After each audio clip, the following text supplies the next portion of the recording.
Atenção! Vai começar agora uma teleaula de ensaios de materiais do curso profissionalizante. Este módulo tem um total de 25 aulas. Hoje, você vai assistir a teleaula número 10.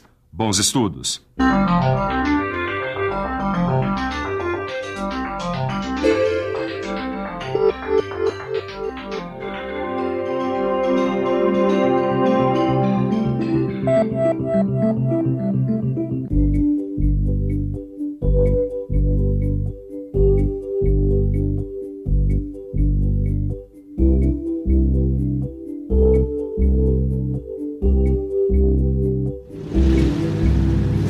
Você já reparou como muitas vezes no nosso dia a dia a gente precisa usar o esforço de torção?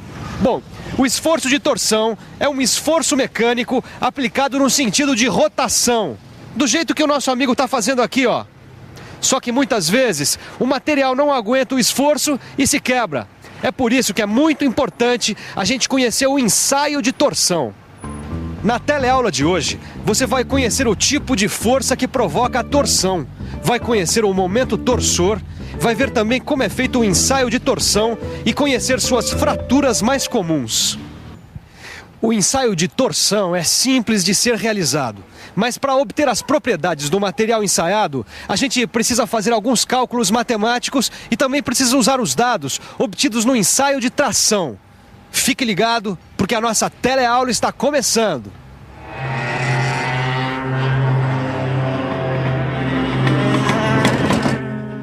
E aí, Edgar? Sumiu o barulho da coroa? Não, Neuza. Ainda tem uma vibração, mas eu acho que não é na coroa não, viu? Eu acho que é no eixo traseiro. Opa, então a gente vai ter que dar uma olhada nele, né? Vamos ter que revisar. Escuta, você sabe que tipo de ensaio é feito no eixo? Sei sim, é um ensaio de torção. Mas eu acho que antes a gente vai ter que saber o que é rotação e torção, viu? Para entender melhor a torção, imagine um corpo cilíndrico preso por uma de suas extremidades.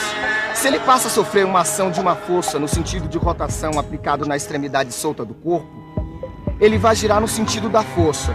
Como na outra extremidade existe resistência ao movimento, o corpo sofrerá uma torção no seu próprio eixo, podendo até se romper. Poxa, Edgar, se no nosso kart o eixo tem que ser resistente, imagina então o eixo de um veículo pesado, sei lá, um caminhão, por exemplo. No eixo de transmissão de um caminhão é muito importante o esforço de torção. Veja que uma ponta do eixo está ligada à roda através do diferencial traseiro. A outra ponta está ligada ao motor por intermédio da caixa de câmbio. O motor transmite uma força de rotação de uma extremidade à outra. As rodas oferecem resistência ao movimento, mas a força do motor é maior que a força de resistência da roda. Por isso, o eixo tende a girar e a movimentar a roda. Olha aqui, Caio. Esse esforço de torção provoca uma deformação no eixo, entendeu? Ah, já entendi. Já vi que a gente vai ter que ficar por dentro do que acontece no momento da deformação.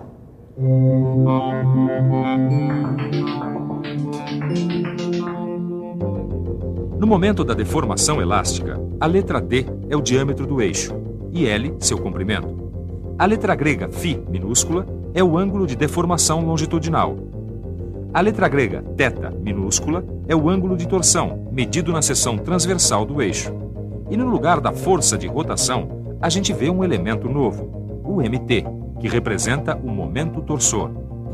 Vamos fazer uma experiência para entender melhor o momento torsor. Vamos ver se alguém consegue desatarrachar o parafuso da roda usando essa chave de braço curto. Amigo, por favor, tenta afrouxar o parafuso. E aí, o que aconteceu? O cano é muito curto, não tem condição. Então, prolonga o braço usando esse cano aqui, vê o que acontece. E agora? Ficou bem mais fácil. Pois é, deu para perceber que prolongando o comprimento do braço fica muito mais fácil desatarrachar o parafuso. O momento de uma força é justamente isso. Ele não depende só da força aplicada, mas também da distância do ponto de aplicação. E o aumento da distância foi a principal responsável pelo afrouxamento do parafuso. Momento da força é igual a F maiúscula, que é a intensidade da força, vezes L maiúscula, que é a distância do ponto de aplicação ao eixo do corpo sobre o qual a força está sendo aplicada. De acordo com o Sistema Internacional de Unidades, a unidade do momento é o newtonmetro. E quando se trata de esforço de torção, momento de torção ou momento torsor, é também chamado de torque. Ah, torque! Foi exatamente isso que faltou no nosso motor na largada da última corrida, né, Ed? É mesmo, viu? Bom, agora a gente precisa ver as propriedades avaliadas no ensaio de torção. A partir do momento torsor, do ângulo de torção, a gente consegue um gráfico parecido com aquele do ensaio de tração, ó. É mesmo, Edgar. Aqui dá pra ver direitinho, olha. O limite de proporcionalidade, o escoamento, o momento de ruptura e o momento máximo. Estas propriedades são determinadas do mesmo jeito que no ensaio de tração e têm a mesma importância, só que são relativas a esforços de torção. Quer dizer, na especificação dos materiais que serão submetidos aos esforços de torção, é necessário levar em conta que o máximo torque aplicado ao eixo tem que ser inferior ao momento torsor no limite de proporcionalidade. Muito bem, agora nós vamos ver o corpo de prova para ensaio de torção. O ensaio de torção é muito usado para verificar o comportamento de produtos acabados, como eixos de transmissão, barras de torção e partes do motor que possam sofrer o esforço da torção. Tá. E esse corpo de prova aqui? Ele é usado para verificar o comportamento do material. Olha só. Para melhor precisão do ensaio, são usados corpos de prova de seção circular cheia ou vazada, quer dizer, barras ou tubos. Corpos de prova como esse são fixados ao aparelho por meio de garras. E quando é que as dimensões do corpo de prova são padronizadas, hein, Silva? Quando esse ensaio é escolhido como critério de qualidade do material. Em situações especiais, como a verificação dos efeitos de vários tipos de tratamentos térmicos em aços, principalmente naqueles em que a superfície da peça ou do corpo é a mais atingida. Bom, acho que a gente já viu como é que deve ser um corpo de prova para esse ensaio, né? Não, senhor. Ainda falta conhecer algumas características desses corpos de prova. Pense um pouco.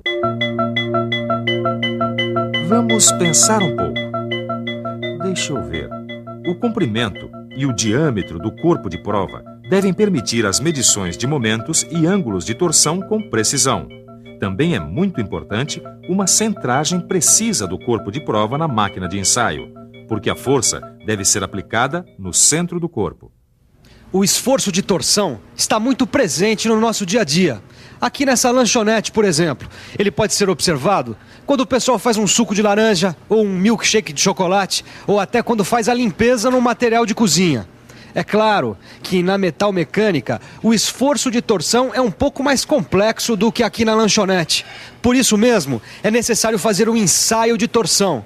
E para fazer um ensaio, é necessário um equipamento específico, a máquina de torção.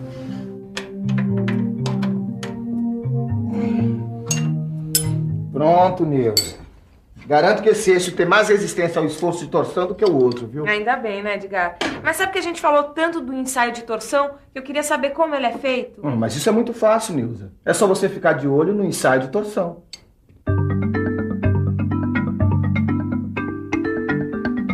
A máquina de torção possui duas cabeças, onde o corpo de prova é fixado.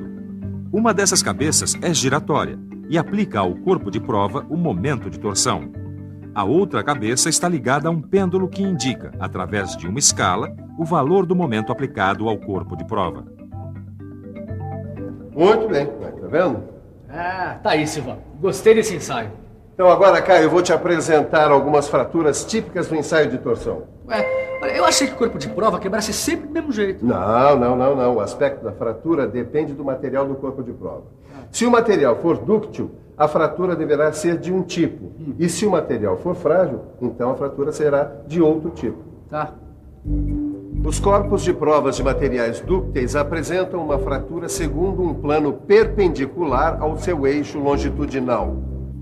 Esse é um material frágil e a fratura se dá segundo uma superfície não plana, mas que corta o eixo longitudinal segundo uma linha que, projetada num plano paralelo ao eixo, forma um ângulo de aproximadamente 45 graus com o mesmo. Ela é chamada de fratura helicoidal. Muito bem, Caio, vamos ver se você realmente prestou atenção. Imagine que um corpo cilíndrico como esse está sob a ação de uma força de torção de 20 newtons, que está aplicada num ponto que está a 10 milímetros do centro da seção transversal. Tá. Pois muito bem. Eu quero que você calcule o torque que está agindo sobre este corpo. Acho que essa é fácil. É só aplicar a fórmula do momento de uma força. Vamos lá. Momento de uma força é igual a intensidade da força vezes a distância. Substituindo, temos 20 newtons vezes 10 milímetros, o que dá 200 newtons milímetros. Essa foi moleza. E vai ficar mais moleza ainda se você prestar atenção na revisão que está começando agora. Atenção, se liga aí que é hora da revisão. Na teleaula de hoje você conheceu a rotação e a torção. Conheceu também o momento torsor. Viu quais são as propriedades avaliadas no ensaio de torção. E conheceu o corpo de prova para ensaio de torção. Viu como é feito o ensaio de torção e, finalmente, conheceu algumas fraturas típicas provocadas por este ensaio. O Edgar tá treinando largadas para não pisar na bola como na última corrida. Aliás, treinar é a melhor maneira que a gente tem para aprender. Aproveite, dê uma olhada no seu livro, resolva os exercícios. É o melhor treinamento para o seu conhecimento. Tchau!